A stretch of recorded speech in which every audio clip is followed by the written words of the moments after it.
आज की वीडियो है फोर एलिमेंट सीरीज का द एयर एपिसोड 21। वेयो ने आंखें खोली तो सामने सिर्फ सफेद अनजाना कमरा था। पास से फाई और परिवार के बाकी लोगों की आवाजें सुनाई दी, लेकिन पूरे शरीर में उठते तेज दर्द ने फिर से आंखें बंद करने पे मजबूर कर दिया। कमरे में हलचल थी, कोई डॉक्टर बुलाने जा रहा था तो कोई पास चिंता में खड़ा था। दर्द के बीच उसके मन में बस एक ही ख्याल आया। सबसे पहले उसने ब्लू के बारे में पूछा। किसी ने कहा कि अंकल वटित उसका ध्यान रख रहे हैं, लेकिन ये जवाब उसके लिए काफी नहीं था। उसने घबराकर पूछा कि ब्लू कहाँ है।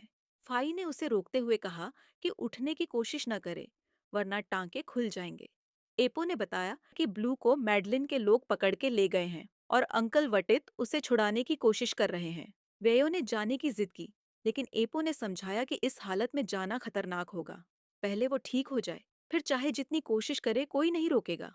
वो खामोश हो गई, लेकिन चेहरा बता रहा था कि उसका मन अब भी बेचैन है। फाई ने धीरे से कहा, अंकल वट्टित पर भरोसा रखो और ब्लू पर भी, जो हर हाल में सुरक्षित लौटेगी। सीन चेंज होता है। इजेबेल ने बताया कि किंग आर्थर और प्रिंस कैरल जल्द ही थाईलैंड आने वाले हैं। ये सुनकर हेलेन का बिहेवियर बदल गया। वो आम तौर पर प्रिंसेस कैथरीन की भूमिका इतनी बारीकी से निभाती थी कि कोई फर्क समझ नहीं पाता था, लेकिन इस बार उसकी आवाज में हल्का कंपन था। किंग और प्रिंस के अचानक आने का मतलब साफ था। शायद उन्हें असली प्रिंसेस के साथ कुछ गलत होने का शक हो गया है।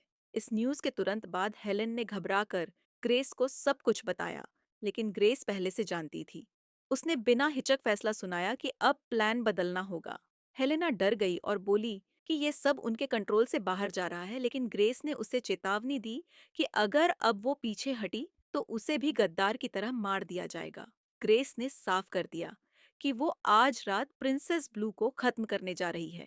हेनरी अब भी उलझन और डर में था। उसने कहा कि वो प्लान का हिस्सा सिर्फ इसलिए बना क्योंकि ग्रेस ने यकीन दिलाया था कि किसी को कुछ पता नहीं चलेगा, लेकिन अब उसके पिता और किंग को शक हो चुका है। हालात प्लान के मुताबिक नहीं चल रहे और अगर किंग को सच पता चल गया तो वो सबको फांसी दे देंगे। लेकिन ग्रेस ने उसे शांत किया और कहा, अब लौटने का कोई रास्ता नहीं बचा। सामने खाई है तो छलांग लगानी ही पड़ेगी, चाहे अंजाम कुछ भी हो। वो अपने मकसद के उस आखिरी मोड़ पर पहुंच चुके थे जिसका ग्रेस ने उम्र भर इंतजार किया था।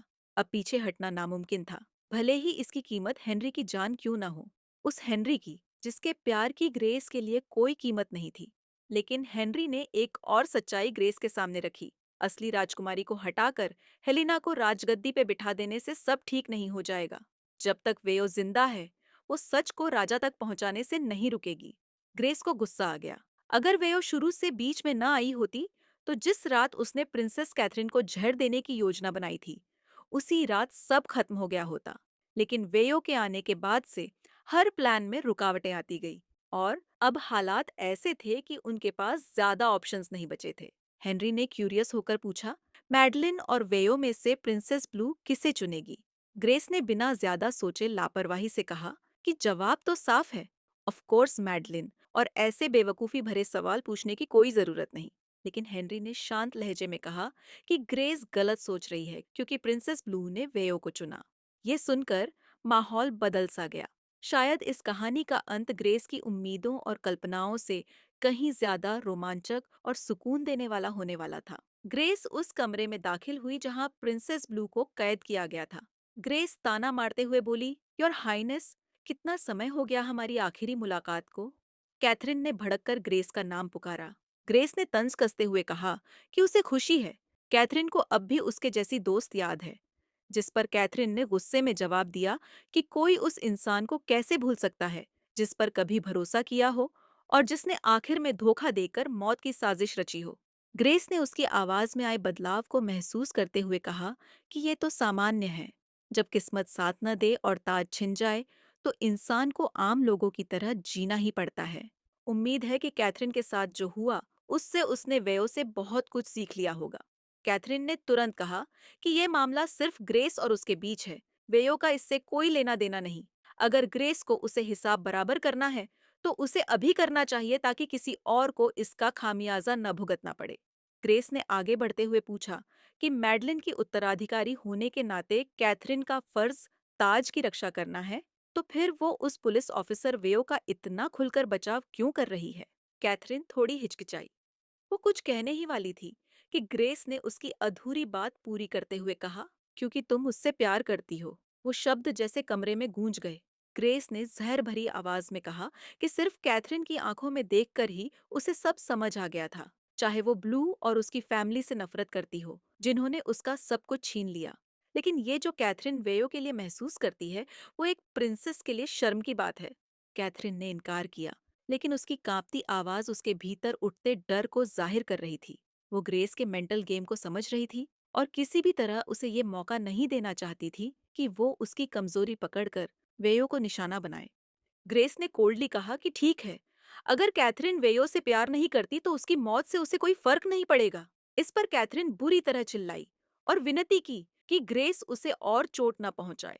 ग्रेस जोर से हंस पड़ी, कैथरीन के गुस्से और उसके वेयो के लिए प्रोटेक्टिव इंस्टिंक्ट का मजा लेते हुए। ग्रेस ने एक्सेप्ट किया कि वो हमेशा कैथरीन से जलती रही है, क्योंकि उसे सब कुछ आसानी से मिला, जबकि अनाथ होने की वजह से उसने हर छोटी से छोटी चीज के लिए संघर्ष किया। जब कैथरीन के पास उसका परिवार था, ग्रेस के पास कोई नहीं था। कैथरीन ने दबे स्वर में कहा कि उसे कभी पता नहीं चला कि ग्रेस उससे जलती है, लेकिन आज भी वो पूरे विश्वास से कह सकती है कि ग्रेस उसके लिए दोस्त और परिवार दोनों थी। ग्रेस का चेहरा गुस्से से लाल हो गया और उसने चीखते हुए कहा कि कैथरीन चाहे जितने भी आदर्शवादी बनने की कोशिश करे, उसकी नजरों में डिलेना परिवार सिर्फ एक खूनी है। ग्रेस ने आगे कहा कि उसने 20 साल तक इंतजार किया, सिर्फ इसीलिए ताकि डिलेना परिवार वही दर्द झेले जो उसके परिवार ने सहा था। उसने गुस्से से कहा कि किंग ऑल्ड्रिक ने जो किया था, उसका हिसाब उसकी पोती को देना होगा। कैथरीन ने कांपती आवाज में पूछा कि उसके दादा ने ऐसा क्या किया था जिससे ग्रेस इतनी नफरत करती है। ग्रेस ने खुलासा किया कि 20 साल पहले कैथरीन के दादा ने उसके पूरे परिवार को गद्दारी के इल्जाम में मरवा दिया था, लेकिन उस समय एक छोटी बच्ची बच गई थी, जिसे अनाथालय में छोड़ दिया गया। वही बच्ची नफरत और बदले की आग में पली बढ़ी और बड़े होकर दरबार में सेवा करने लगी। वो सही मौके का इंतजार करती रही और अब वही ग्रेस उसके सामने खड़ी है। कैथरीन ने विनती की कि अगर ग्रेस के परिवार का बदला उसकी मौत से पूरा हो सकता है, तो ग्रेस इसे उसी पर खत्म कर दे, लेकिन किसी और को चोट न पहुंचाए। वो ग्रेस की नफरत का कारण समझ रही थी, लेकिन वो और उसके पिता इसके लिए जिम्मेदार नहीं थे। वो सब अतीत का हिस्सा था, जब उसके दादाजी राजा थे। ग्रेस ने ठंडे स्वर में कहा कि हाँ, वो ब्लू को मारना चाहती है, अपने हाथों से, ताकि अपने परिवार का बदला ले सके। कैथरीन ने स्थिर आवाज में जवाब दिया कि उसे मौत से कभी डर नहीं लगा। ग्रेस ने तंज कसते हुए कहा कि वो जानती है कि ब्लू को मौत का डर नहीं, लेकिन वो ये भी जानती है कि किसी को खोने का दर्द मौत से भी ज्यादा पेनफुल होता है। कैथरीन ने घबराकर उसका नाम पुकारा, लेकिन ग्रेस ने अनसुना किया और ठंडी आवाज में बोली, मरने से पहले वो देखना चाहती है कि कैथरीन भी किसी अपने को खोने के दर्द में तड़पे, जैसे वो तड़पी थी। चाहे वो उसे बचाने की कितनी भी कोशिश क्यों न करे, लेकिन आखिर में उसकी आंखों के सामने वही इंसान उससे छिन लिया जाए। ग्रेस की आवाज जहर भरी थी जब उसने कहा कि अगर कैथरीन को वेयो की मौत का डर है, तो कैथरीन बस इंतजार करे और देखे कि अब वो क्या करती है। कुछ देर बाद हेनरी ने ग्रेस को बताया कि उसने वो ट्रांसमीटर चालू कर दिया है जो उसे प्रिंसेस ब्लू के नेकलेस में छुपा मिला था। ग्रेस ने कहा, अब शिकार ट्रैप में फंसेगा और खेल शुरू हो चुका है। दूसरी ओर कैथरीन कुर्सी से बंधी थी, मुंह पर कपड़ा बंधा हुआ था ताकि वो बोल न सके। उसके पास अब कोई मौका नहीं था किसी को मनाने या समझाने का। ग्रेस अब कोई नेगोशिएशन नहीं चाहती थी, सिर्फ एक अंतिम जाल जिसमें वेयो की जान दांव पर थी। ये वही ट्रांसमीटर था जो वेयो ने कैथरीन को दिया था, ताकि अगर कभी वो दोनों अलग हो जाए तो वो मदद के लिए प्रिंसेस तक पहुंच सके। हेनरी ने पहले उसे डीएक्टिवेट कर दिया था ताकि प्रिंसेस तक हेल्प न पहुंच पाए, लेकिन ग्रेस ने हेनरी से कहा कि ट्रांसमीटर को दोबारा एक्टिवेट कर दे। ग्रेस को पूरा यकीन था कि प्यार में पागल वेयो अब तक कैथरीन को बचाने निकल चुकी होगी, सीधा उसी ट्रैप की ओर जो उसकी मौत के लिए बिछाया गया था। एक बेबस प्रिंसेस, एक प्यार में जान देने को तैयार बॉडीगार्ड और एक लव स्टोरी जो ग्रेस तय कर चुकी थी कि सिर्फ दुख और हार में खत्म होगी। ग्रेस ने हेलेना को ब्लू पर नजर रखने को कहा, जबकि वो खुद हेनरी के साथ वेयो के आने की तैयारी में लग गई। हेलेना बेबस देखती रही, हालात उसके हाथ से निकलते जा रहे थे। वो समझ चुकी थी कि असली प्रिंसेस को हटाने के बाद भी वो अब ताज हासिल नहीं कर सकती, और अगर हालात और बिगड़े तो किंग आर्थर मौत की सजा सुनाने से भी नहीं हिचकेंगे। लेकिन धोखा देने की सूरत में ग्रेस से बच पाना भी नामुमकिन था। ग्रेस ने जाने से पहले हेलिना को चेतावनी दी, अगर उसने भागने या विश्वासघात करने की कोशिश की तो उसका अंत ग्रेस के हाथों होगा। सीन चेंज होता है। वटित ने किंग आर्थर और प्रिंस कैरल का स्वागत सम्मान के साथ किया, लेकिन किंग ने कहा कि फॉर्मेलिटीज की जरूरत नहीं है, उन्हें सिर्फ अपनी बेटी की सुरक्षा की चिंता है। वटित ने बताया कि पुलिस ने पूरे प्रोविंस में सुरक्षा बढ़ा दी है और क्रिमिनल्स अब भी आसपास के एरिया में ही छिपे हुए हैं।